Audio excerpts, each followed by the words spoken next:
What's your name and what do you do here at Ileana?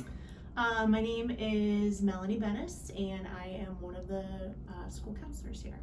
Awesome. What does being the eyes and ears of Christ mean to you? Um, this kind of comes down to the what would Jesus do kind of thing. Jesus had a heart for the people who are hurting and who are struggling, the outcasts of his society, people hurt by injustice. And so he worked really hard to make things right for those people, and he also charged us with doing the same thing and doing what we can do to help people who are in that same sort of place. Excellent. How do you see a need, fill a need here at school? I try to be approachable. I try to, so that if there is a student that would want to talk to me about something, I hope that they would feel comfortable coming to me by me kind of being more approachable. I also try to keep my eyes open for students that might be sitting alone or spending time alone. I know that there are some students that like to do that. I like to do that sometimes too.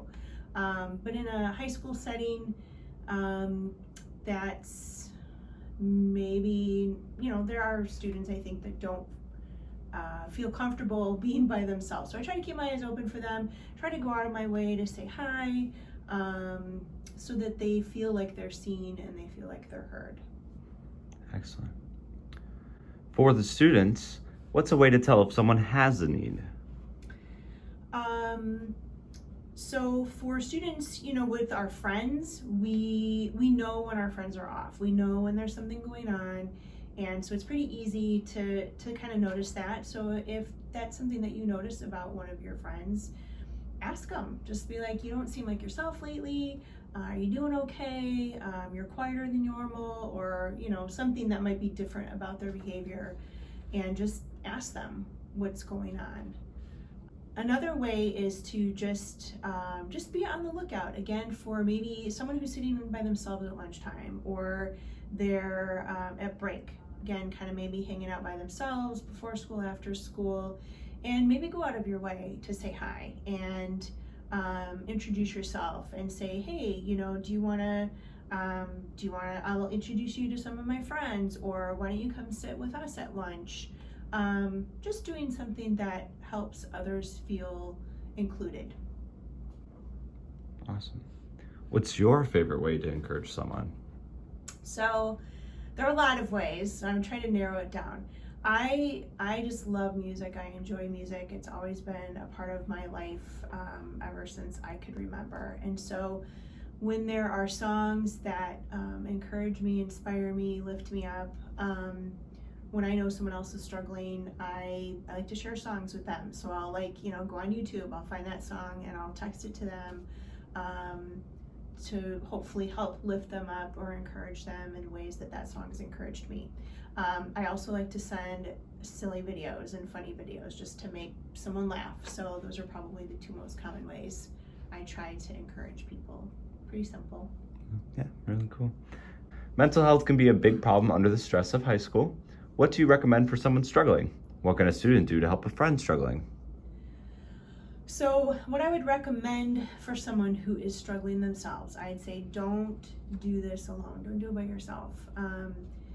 God did not create us to be, to kind of go through life by ourselves. He created us to be in community with other people. And so if you're struggling, reach out to somebody that you trust. Reach out to a trusted friend, an adult, a parent or family member, someone at church, just someone that you trust, that you know that if you share this information with them, they're going to keep it confidential. They're not going to be telling everybody else.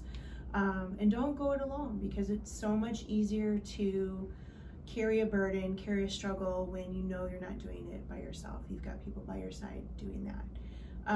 And if you are a student and you know someone else is struggling, I can't emphasize enough how important and how meaningful it is just to sit and listen.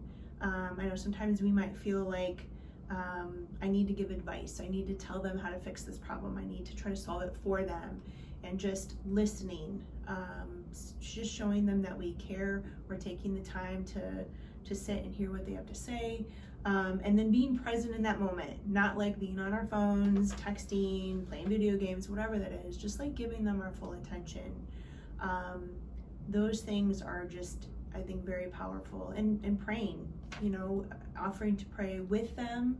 And if, that person doesn't really want us to pray with them, then certainly pray for them. Those things sound so simple, but it's amazing how powerful those things can be for people, especially when they're hurting.